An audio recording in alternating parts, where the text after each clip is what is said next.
دو حاضرین ابراهیم علیہ الصلوۃ والسلام د ژوند یو حصے تذکرہ مو کولا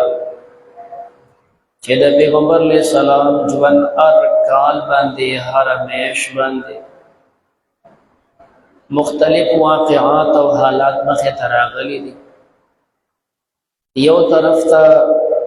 زموږ ستاسو دینی راهنمایي وي، اسلام باندې استقامت او په اسلام باندې کلک پاتې کېدلو سبقونه، او بل طرف ته زموږ ستاسو د اسلام تمام ژوند او تاریخ دا محفوظ دی. د پیغمبر علیه الصلاۃ والسلام هر عمل د هر کال چې سکړې شوی دی شاګردانو هغه بالکل یاد کړی دی او هغه په عمل کې راوستی دی. څنګه چې زموږ ستاسو قرآن مقدسه د الله کتاب دی، الله د حفاظت وعده اخیستی. د دې په ضمن کې د قرآن تشریح وضاحت د پیغمبر علیه السلام ژوند دی. د پیغمبر علیه السلام ژوند محفوظ، بلکې د نبی کریم علیه السلام د شاګردانو ژوند، د صحابه او حضراتو زندگی دا شریعت محفوظ ساتلی. شپږم کال د هجرت باندې مختلف د نبی علیہ السلام د زندگی احوال بیانېدل. یو عظیم واقعه د پیغمبر علیہ السلام د ژوند په دې کال د عمرې سفر دی. بیا مشرکین پیغمبر علیہ السلام بند کړی دی. بیا په کوم ځای چې معاهده او صلح شوی د هغې ته حدیبیه ورته وایي، ځکه دا سفر او دا معاهده مشهور ده په صلح حدیبیه باندې. پیغمبر علیہ الصلوۃ والسلام یا خو په خپله شوق او محبت لکه پیدا شو چې کافی زمانه وشوه د حرم دیدار ونه کړی شو. نبی علیہ السلام یو طرف ته د حرم باشنده د مکی مکرمه اوسیدونکي د پلار په نیکه باندې د مکی پیدا بچه، او هجرت نه بعد مدینه منوره ته شپږ کاله وشول چې د حرم شریف دیدار ونه شو. پړه کې یو شوق او محبت پیدا شو چې نه د حرم ملاقات وشي د عمرې یا د حج او سفر. او باز دا فرمایي چې پیغمبر علیہ السلام خوب کې وکتل نبی علیہ السلام تله د حرم کې عمرې د پر طواف کوي ګرځي، چې هر کله دا خوب وکړه صحابه حضرات ته خوب بیان کړ. د نبی علیہ السلام هم یو شوق پیدا شو، د صحابه حضرات هم محبت او شوق چې یو عمره پکې وکړو. نبی کریم علیہ السلام اعلان وکړ آس پاس د مدینه منورې چې څومره خلک دي د ټولو ته اعلان وکړ چې عمرې ته ځو. کم حضرات چې هغه عمره کول غواړي نو زما سره ملګري شي. یو خو د پیغمبر علیہ السلام ملګرتیا ده، د هغه نه زده کړه ده په سفر کې، او بل طرف ته دغه مکې والو سره د کلونو دشمني پرته ده. او سره لږ نږدې زمانه کې غټ غټ جنګونه هم راغلي دي. د دې نه لږ مخکې غزوه احزاب دی، د هغې نه وړاندې احد دی، د هغې نه وړاندې بدر دی. داسې لوی لوی جنګونه د دې سره سره ورکوټي جنګونه پکې هم راغلي دي. نو دا خطره ده که موږ لاړ شو نو کیدی شي مکې والا موږ مکې ته پرېنږدي، کیدی شي دوی موږ عمرې ته پرېنږدي. احتمال دی چې موږ خو جنګ ته نه یو روان، خو که دا خلک موږ جنګ باندې مجبوره شي. د دې وجې د پیغمبر علیه السلام غوښتل چې د ځان سره لوی جماعت د صحابه روان شي، لوی جماعت د انسانانو بوځي. د دې ټولو حالاتو په بنا باندې اعلان وکړی شو. لیکن د مدینه منورې چاپیره چې څومره خلک آباد وو، دوی نبی علیہ السلام سره تګ ته اړه خلک دی نه غوښتل چې د نبی علیہ السلام سره په دې سفر لاړ شي. وجه دا و چې دوی ته پته وه چې د مخکې نه ډېر لوی جنګونه روان دي، د مکې سره ډېر لوی اختلاف پروت دی، او نن پیغمبر د مکې منځ ته روان دی. دی به څنګه ځي او واپس به دی راځي څنګه؟ داسې حالات معلومیږي چې پیغمبر د ملګرو سره سره هلاکت ته روان دی او د هغه د واپسې د راتللو څه احتمال نشته. نو چې هر کله انسان ظاهر هلاکت اینی نو هلته څوک رخه کوي؟ نو مدینې نه چاپېره چې کوم خلکو دوی د پیغمبر علیه السلام سره د سفر ملګرتیا ونه کړه. چېرته یکدو که بعضې کسانو سره ملګري شو خو نورو باندې کول یره چې زموږ کارونه دي، پټي دي، باغونه دي، کورونه شړ دي، پلانې دي. نبی علیه السلام په دوی باندې زور نه اچو. خو چې کوم حضرات د پیغمبر علیه السلام سره ملګري شو نو 1213 14 1500 پورې اقوال راغلي چې 1500 مسلمانان د پیغمبر علیه السلام سره روان شول. او په دې سفر نبی کریم علیه السلام خپلو بیبیانو کې ام سلمه رضی الله تعالی عنها د ځان سره روانه کړې. مدینې منورې نه ووتل، ذوالحلیفه کې احرامونه وتړل، کوم چې دوی سره څاروي وو د هغې اشعار وکړی شو او قولادې ورته واچولی شي. کوم څاروی حرم ته بوځي په هغه کې به لږه نښه کې د دې کوب سره یو سیټ ته به لږ شانې په تېره اوسپنه باندې دا سرمن وله ووهي. دا سرمن به لږه شانې سیرې کړي چې د هغه نه وینه لږه راوبهیږي، نو بیا به پرې دا وینه داسې راخوره کړي. دې ته عربۍ کې اشعار وایي. دا د هغه څاروي نښې چې کوم سړی حرم ته بوځي نو که دا په لار کې روانۍ کوي نو څوک به ورته څه وایي نه، دا د الله د حرم څاروی دی. که دی په لار کې د چا فصل ته ووړي نو هم به څوک ورته څه وایي نه، لار به ورته سیده کوي. که بالفرض څاروی ورک شي وتښتي او څوک یې ویني چې دا نښه ورپکې ده یعنې چې دا د حرم څاروی دی نو واپس به یې لارې ته سیده کړي چې حرم ته لاړ شي. همدارنګې دویمه نښه قولاده. قولاده زړه څپلې چپړه د ونې یو پوټه کې داسې بل زوړ څیز په هغه کې به چیرله ورکړي او د څاروي غاړې ته به یې واچوي. دا د دې نښه ده چې دا څاروی حرم ته روان دی. نو دې ته قولاده ورته وایي. دې عمل ته تقلید وایي. دا سرمن لږه وینې کول دې ته اشعار. پیغمبر علیه السلام همدغه شانته وکړه او په دې سفر د نبي علیه السلام سره 80 څاروي دي. 80 څاروي د ځان سره روان کړي دي حرم ته چې دا به حرم کې هلته حلاله وو. پیغمبر علیه السلام چې حرام نه بعد روان شو څه حضرات د مخبرې په انداز باندې چې دوی لاړ شي احوال معلوم کړي چې مکې والا په څه پوزیشن کې دي. آیا زموږ مخه خو نه نیسي؟ آیا زموږ مقابلې ته خو تیار نه دي؟ که نه لار راکوي چې موږ لاړ شو عبادت. کم کسان چې نبی علیه السلام لېږلي هغوی چې واپس خبر راوړو وی چې مکې والا په خپله او آس پاس چې څومره قبایل دي دی د ځان سره ودرولي دي او مقابلې ته بالکل تیار دي، خو تاسو مکې ته نه پرېږدي. نبی علیه السلام مخکې سفر جاري وساتو. یو مقام ته عصفان ورته وایي. پیغمبر علیه السلام عصفان ته ورسېدو. یو سړی مخې ته راغلی، بصر ابن سفیان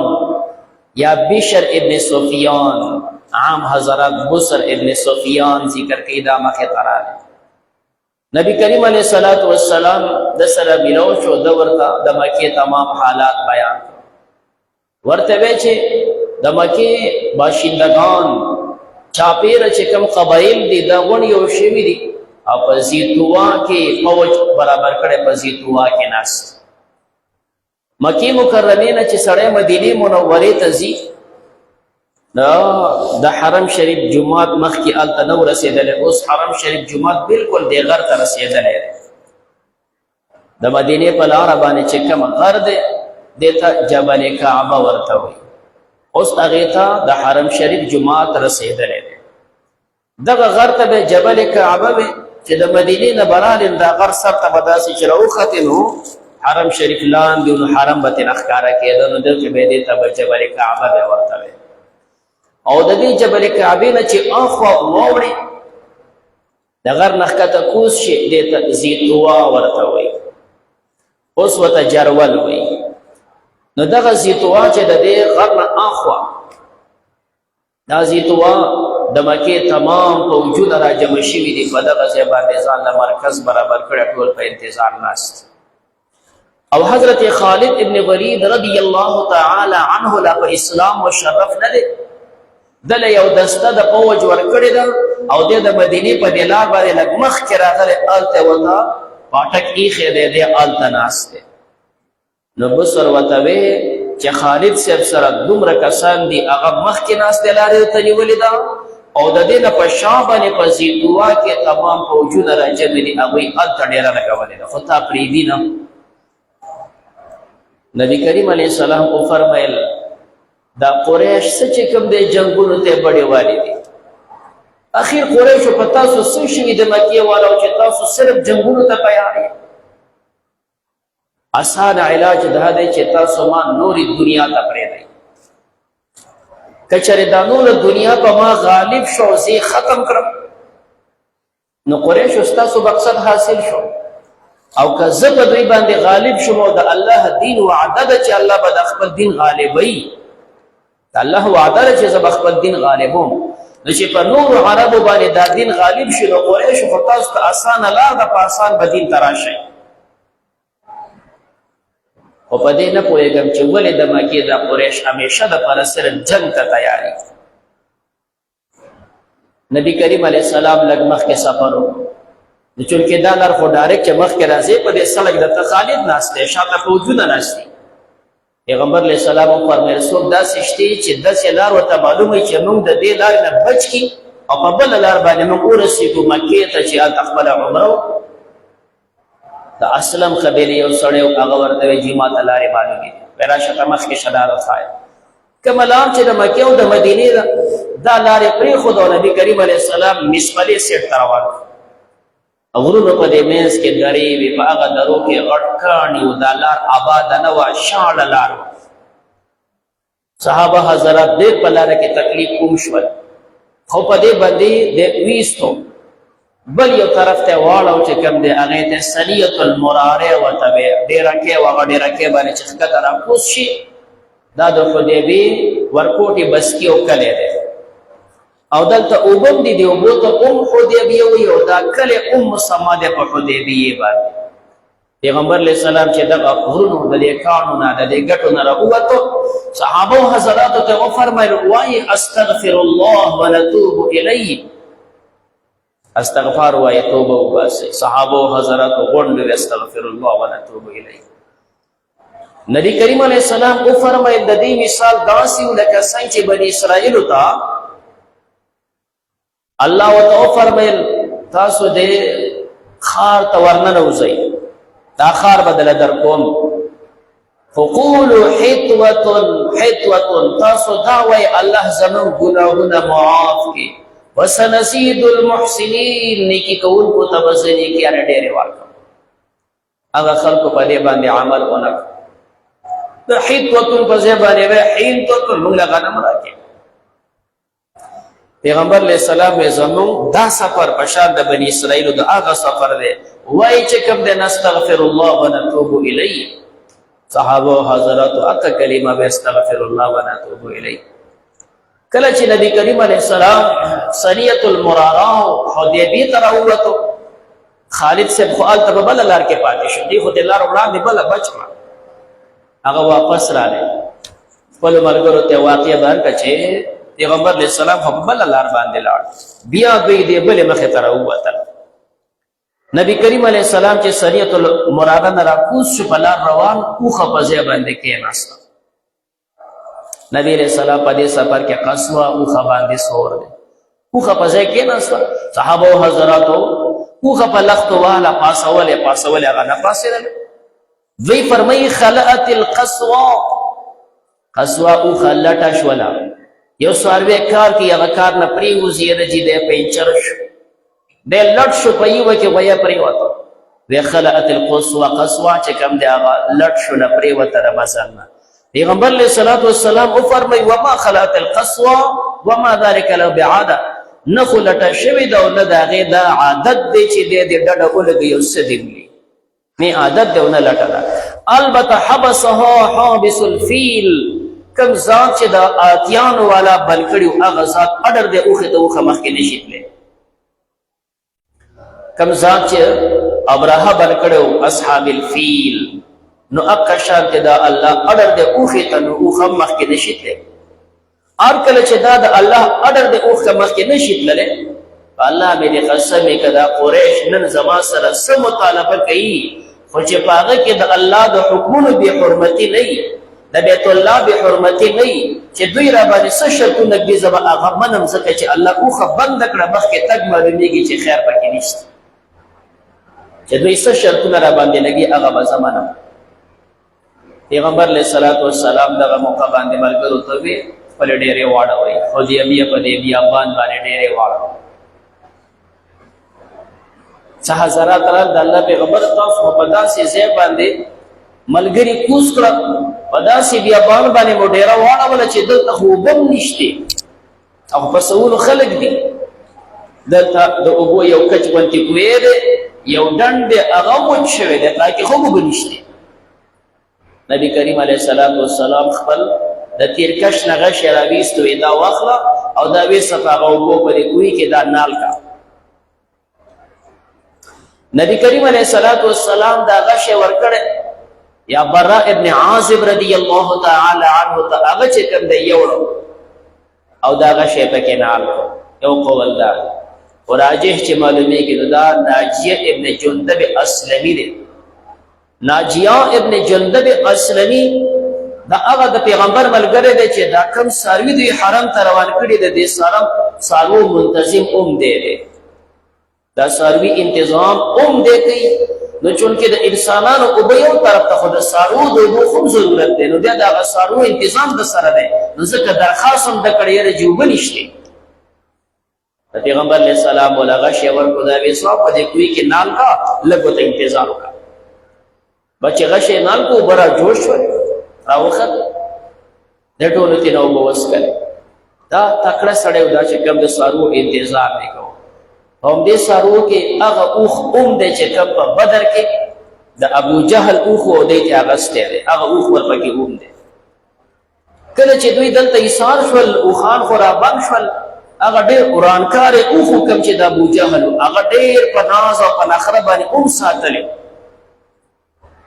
د اوښ په دې پوزې منځ کې سورې وکړي دې سورې کې داسې یو لرګی ورکړي نو عام خلک پکې لرګی چخچې ورکړي او بیا هغې کې پړی واچي نکیل ورته دی وایي ابو جهل د خپل اوښ په دې پوزه کې چې کوم څیز ورکړی نو دا د سرو زرو دا پیزوان یې وله هم د سرو زرو جوړ کړی یو قول د سپینو زرو دی معنا په دې پوزه کې چې کوم دا پیزوان ورکړی نو یو طرف یې دا د سرو دی او دا بل طرف یې د سپینو دی په دې پسې ونه پړی اچولی خو چونکې ابو جهل په بدر کې مردار شوی دی هغه صحابه په غنیمت کې صحابه و حضراتو مدینې ته بوتلی په دې موقع هغه اوښ ورسره هم روان کړی دی کله چې دلته راورسېدل اوښ چې وکتل چې دا خو مدینه مکه خو نږدې ده 25 کیلومتره یې مزل دی هغه وخت کې دته د مراحل وی یو اندازه مزل چې به وکړو دا مرحله بیا بله مرحله نو د مدینې منورې او د مکې مکرمې په دې منځ کې دا مزل دوی منقسم کړی په 10 مرحلو باندې معنا دا ده چې په 10 سټیپونو تقسیم کړی دی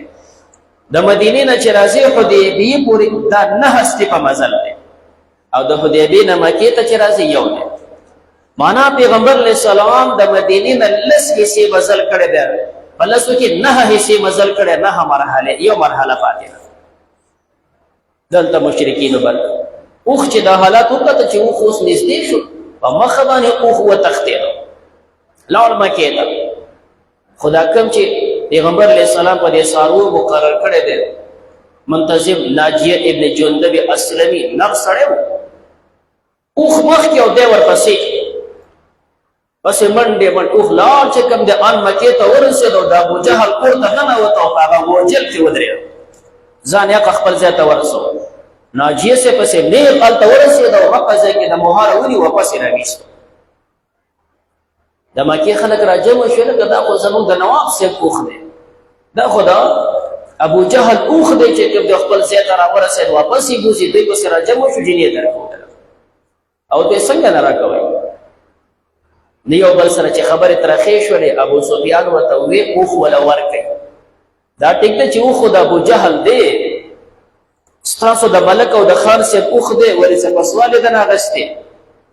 څه په مینت یې دنه اخیستی، په سور جنګ کې دنه اخیستی دی، د تورو په خرپا کې دنه اخیستی دی. تاسو د هغې نه په تورو کې څه شی والئ نو واپس به دنه اخلي، په زور یې دنه اخیستی، نرانې ورشئ په زور یې ترې راولئ. د بدر جنګ شوی دی، د تورو په خرپا کې شوی دی، ښه په اوچ زور یې دنه اوښ اخیستی دی. اوس که نرانې ورسره وجنګېږي خپل اوښات یې نور راولئ، اوښ خو له ورکړي دا د هغې اوښ دی. ناجیه صاحب واپس اوښ حدیبیې ته راورسېد. نبی کریم علیه السلام دغه موقع باندې ملګرو سره ډېره واړوله. مشرکین بل طرف ته دي. یو ملک صاحب چې کوم دی هغه ته یې ویل ته لاړ شه د سره خبرې وکړه، نه دې پرېږدو نه به راځې عمرې ته، مکې ته به نه راځې. بدیل ابن ورقا ورته وایي دا د بني خزاعه سړی دی. دې بني خزاعو کې څه کسان داسې وو چې هغوی اسلام قبول کړی و، خو زیات داسې وو چې هغوی غیر مسلم وو. البته یو قوم داسې چې کله دوه کسان حریفان وي نو خامخا د هر انسان یو طرف سره زړه وي، که د هغې سره ظاهري ملګرتیا نه وي خو هسې د هغه سره پړه کې میلان وي. نو مکه کې چې دا څومره قومونه آباد وو، دا خزاعه داسې قوم وو چې دوی د ډله د پیغمبر سره میل جول هلته وو. نو چې داسې څه خبره به کېده نو د پیغمبر په سیټ به خبره کوله، اگر چې دا غیر مسلم که داسې به څه مسله راغله نو پیغمبر علیه السلام ته به اطلاع هم کوله. نو بودیل ابن ورقا د دې قوم سړی دی راغلی چې پیغمبر علیه السلام سره میلاو شو. نبي علیه السلام هغه خبرې ورته وکړې کوم چې په عثمان کې موسر ته کړې وې. اخر قریشو په تاسو څه چل شوی دی، ولې جنګ ته تاسو بډې وهئ؟ زه راغلی عمرې ته، جنګ ته نیم راغلی، ملګرو سره اصلحې نشته، کمه توره چا راغستې توره په خپلو ګوډو کې بنده ده، موږ تورې ښکاره کوو هم نه. بودیل چې دا وکتل چې یاره دا خو دوی سره څاروي دي، حرم ته روان کړي دي، ټول حضراتو احرامونه تړلي، واپس لاړ. هم چې قریش مشرانو هغې ته ویې دا سړی د بندولو نه دی، اخو عبادت دپاره به روان دی، جنګ ته نه دی راغلی، حرم دپاره څاروي را روان کړي دي. دی ورته ته په څه پوهېږې، ستا خبره نه منو، نه پرېږدو دا سړی. داسې خبرې شروع دي. په دې کې د مکې یو بدماش سړی چې کوم دی نو هغه 50 کسان ورکړه، داسې وکړه چې دا خو زموږ سره په خبرو دي، ته د شا نه راتاو شه او اچانک پرې حمله وکړه. که د پیغمبر قتل کو خو ډېره بهتره، که نه وي نو څه خو به کار پکې وکړي. دغه مقرس خپلو کسانو سره په شا باندې ځان سیټ ورالی. نبی کریم علیه السلام د خپلو ملګرو څوکیدارۍ دپاره محمد ابن مسلمه مقرر کړی ته، ملګرو نه چاپېره ګرځو څوکیداري کوه، هغه غر ته ګوره متوجه شه، د دې غر ډېر خیال کوه. په دغه غر باندې اچانک دا د مکې مشرکان راکوز شول. چې راکوز شو محمد ابن مسلمه ته خپل ملګري تاو کړه، کوم چې د دوی جرنیل مقرس وتښتېد او دا نور یې ګوټ وتړل، نیغ په نیغې راواستل پیغمبر مخې ته، وایي چې دې خلکو حمله کوله ومونیول. نبی علیہ السلام ټول معاف دی، ما معاف کړي، ونډې پرېښوده، هېڅ یې متوقع. بیا داسې دوی مختلفې حملې کړي دي چې کوم دی 12 حضرات صحابه دوی نیولي دي. یو صحابي حضرت شهید شوی قوم دی او منځ کې خبرې هم روانې وي، د بودیل خبرې کامیاب نه شولې. بل یو ملک صاحب هغه ته وایي چې کوم دی حلیس ابن علقمه، دې ته رئیس الاحابیش وایي، د دې فوجونو ټولو کمان ډکو، د ټولو مشري ډکوله. حلیس وایي زه به لاړ شم، ته لاړ شم. حلیس چې را روان دی پیغمبر علیه السلام ته اطلاع میلاو شو چې پلانې ملک صاحب را روان دی. داسې وکړئ دا چې څومره څاروي دي که نه دا ټول داسې په لین ودروئ. دا سړی د داسې قوم باشنده دی چې دا قوم د مکې ډېر لوی احترام کوي. چې دوی دا څاروي ویني چې د حرم دپاره دا څاروي را روان دي، دا سړی به ټیک د هغې ملګرتیا پرېږدي. دا د حرم ډېر لوی احترام کوي. صحابه او حضراتو دا څاروي غونډ په لین باندې ودرول. هفته نیمه وشوله، څاروي وږي تږي ولاړ دي، نو څاروو خېټې لګېدلې دي، هغه هم چې کوم دی خراب. حلیس چې را نږدې شه تپوس یې وکړه په دې څاروو څه کوئ؟ وایي موږ عمرې ته روان یو، دا څاروي بوځو چې کوم دی حرم کې ادانوو. ښه تاسو د حرم احترام دپاره روان یې او دا څاروي به هلته حلالوئ؟ دی ورته وایي واپس لاړ. مکې مشرکان مشران را جمع کړه، ورته یې وایي عجیبه ده، د یو ځای نه او د بل ځای نه مختلفې دنیا نه خلک د راځي دلته د عمرې کوي عبادات دې کوي هغوی ته اجازه ده او بنو المطلب یو بچی محمد هغه دې بندېږي ولې بندېږي دا دومره خلک راځي عبادت دپاره خو دا سړی خو عبادت دپاره روان دی تاسو د عبادت نه څنګه بندوئ بیا هغوی د حرم دومره احترام کوي چې هغوی احرامونه اچولي دي څاروي د ځان سره راورکړي دي قلادۍ ورته اچلي دي اشعار یې کړی دی هغه څاروي د ولږې او د تندې نه پسې خېټې لګېدلي دي ظالمانو تاسو هغه حرم ته نه پرېږدئ یا خو را پرېږدئ دا خلک او که نه یې پرېږدئ دا غونډ فوجونه به زه واپس کړم مکې مشران پسې راپاڅېد او ورته لږ غلی شه مړه ډېر شور مه کوه چې کوم دی ته باندې سړی ته په دې خبرو نه پوهېږې خو لږ ته قلار شه دې سړي سره به خبره کوو خو اوس چې دا په داسې زور باندې مکې ته ننوځي دا زموږ شرم دی دنیا ته شرمېږو لږه صلح ورسره کوو دی خاموش بیا یې بل کس راولېږه مقرس هغه سره خبرې وشي هغه کامیاب نه شو بیا یې څلورم کس راولېږه عروه ابن مسعود ثقفي عروه ابن مسعود دا ډېر خولور سړی و ډېر چې کوم دی چالاکه سړی په خبرو پوهېده رالی پیغمبر علیه صلات وسلام سره خبرې هم کوي او دا ټول مجمع ساري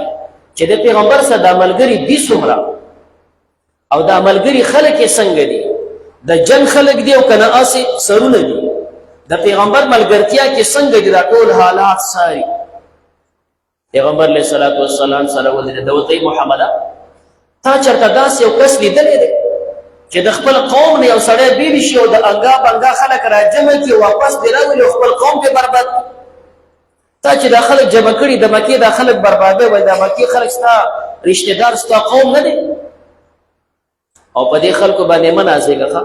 دا خو تا د یو ځای بل ځای را جمع کړي خلک دي دا به دنه غوټ وتښتي تلې تنها به پاتې شي په بیابان کې او اخوا د مکې سرداران دي قومي خلک دي تمام قومونه راغلي دي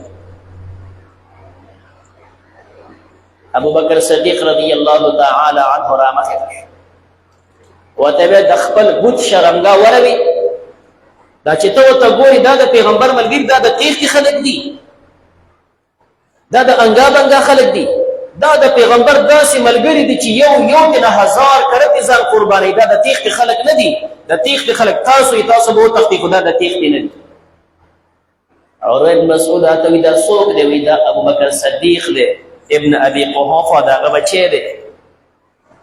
د سر ښکته کوي تا ته څه نشم ویلی ستا زما سره ډېر لوی احسانات دي تا زما سره ډېرې ښېګړې کړي که ته ما ته تیزه خبره هم وکړې خو ستا هغه ښېګړې ما ته یاد دي بیا به چې خبره کوله پیغمبر علیه صلات وسلام ګیرې سه بیا داسې دا لاس ورنیږدې کړو اخوا ته بل کس ولاړ دی مغیره صاحب تورې په لاس کې ده تورې دا موټې دا لاس اخوا که دا لاس دی که دا لاس دی بیا د نبي علیه السلام ګیرې ته ورسولو دا لاس به دنه کټ کړم هغه خول اچلی دی پټ دی ده تپوس وکړو دا ته څوک یې نبي علیه السلام مسکو خندلې وایي ابن اخي که دا دې وراره دی دا دې وراره دی ستا دا د دې سړي وراره کي ورته وایي ښه غداره ما خو لا پرونه پورې ستا غداریانې خلاصولې بیا هغه په خپل ځای خو دا پلیت لاس به د نبي علیه السلام ګیرې خوا ته نه ورنږدې کړې دا ټول منظر یې وڅاره نبي علیه السلام ورته هغه مخکینۍ خبره وکړه زه جنګ له نیم راغلی زه راغلی عمرې ته جنګ ته خو تاسو بډېوالي دي واپس چې لاړ مکې والی را جمع کړه ورته یې زما خبره اورئ د دې سړي نه قلار شئ تاسو د ده مقابلې نه یې د ده نه قلار شئ د ده د مقابلې تاسو نه یې ما د دنیا مختلفې سفرې کړي دي مختلف بادشاهان مې کتلي د هغوی فوجونه مې کتلي د هغوی ملګري مې کتلي خو ما داسې ملګري چې د محمد دي ما چېرته نه دي کتلي د ده بل شانتي ملګري دي دا داسې خلک دي که پیغمبر علیه السلام خبره کوي د هر یو سر ښکته کړي او داسې ورته غوږ نیولی چې دی ما ته خبره کوي د پیغمبر خبره داسې اوري چې هغه خبره کوي او یو سر ښکته کړي داسې مني چې ګیده صرف ما ته خبره کوي او که نبي علیه السلام داسې وګوري دا ټول هغه طرف ته متوجه شي چې پیغمبر څه وایي او که نبي کریم علیه السلام اودس کوي چې د هغه د اوداسو اوبه څوک ځمکې ته نه پرېږدي د خولې لاړې څوک ځمکې ته نه پرېږدي خراش کې څوک ځمکې ته نه پرېږدي هر یو راغلی او د ځان پسې سولوي دا یو د پیغمبر نه 1000 کرت ځان قربانول غواړي د دې خلکو مقابله نه کیږي د دې نه قلار شي جداد یو غیر مسلم لا دې وخت د اسلام نه قبول کړي غیر مسلم خود صحابه او حضراتو چې کوم نقشه او منظر ذکر کړي چې د دې خلکو د پیغمبر سره په دومره مقدار باندې مینه ده چې داغه د خلی لاړې داغه د لاس اوبو داغه د اوداسه اوبو څوک ځمکې ته نه پرېږدي چې کوم انسان د بل د خلی لاړې ځمکې ته نه پرېږدي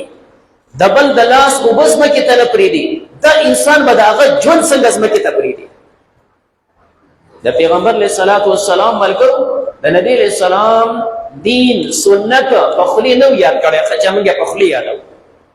موږ په خلی یادو چې دا ډوډۍ خورې په خلاصې خوره غوره سنت دي جومات ته نوځي چې دا ټکې یادو غوره په خپله نوځي اوسې نو په ګس اخبه باندې باتروم ته به داسې دا سنت دي موږ صرف په خلی یادو د پیغمبر ملګرو په خلی نه یادول هغوی چې به کوم څیز اوري د کوم څیز به کته اقع عملو هغوی په عمل یادو بس فرق دو او هغوی ژوند اوکه ژوند ګڼه چې کوم د پیغمبر ژوند دی ځکه یو غیر مسلم کافر د هغه د ژوند نقشه څنګه ذکر کوي د دې مقابله نه کوي نن دې ته مسلمان په شان کې د دنیا خلک کوی کوي یاره دې مسلمانانو مقابله نه کوي داسې څوک شته چې وایي نه جي اوس هر یو دا وایي چې د هغه مسلمانان دي هم غصاء كغصاء السيل دا د سیلاب ګندخړ دی پیغمبر فرمایي داسې خلک به نه جوړ شي د سیلاب په سر چې کوم خسو خاشاک رواني ګندخړ وي مسلمانان به د قشانې سيزونه شي نن په مخ د ځمکه مسلمانان کم دي ملکونه کم دي وسایل کم دي افراد کم اسم کم نه دي خو بوزدل دي بوزدل دي نن په مسلمان په مخ د ځمکه چې کوم ظلم کیږي قیامت کې به د هغوی لاسونه زموږ رواني